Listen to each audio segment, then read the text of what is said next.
ఇవాళ Visakhapatnam steel plant కేంద్రంలో ఉన్నటువంటి రాష్ట్ర ప్రభుత్వం ఎన్డీఏ కూటమి ఆంధ్రులకి తీవ్రమైన అన్యాయం చేసింది.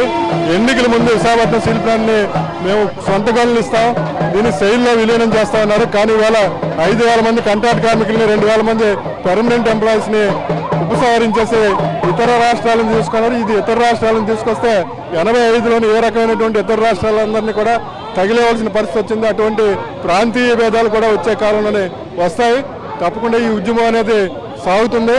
రేపు 11వ తారీఖు జరిగేటువంటి ఆంధ్ర రాష్ట్రంలోని మొత్తం అమరావతిలోని అన్ని రాజకీయ పార్టీలతో సమావేశం జరుగుతుంది. అలాగే విశాఖ నగరంలో కూడా రేపు జరుగుతుంది. ప్రజా పోరాటం కింద దీన్ని తీసుకెళ్లి ఎన్డీఏ కూటమి మీ యొక్క విధానం మీరు ఏదైతే హామీ ఇచ్చారో హామీని ఉపసంహరించుకొని ఈ 5,000 మంది కాంట్రాక్ట్ లేబర్ని తీసుకోవాలి, సెయిల్లో విలీనం చేయాలి.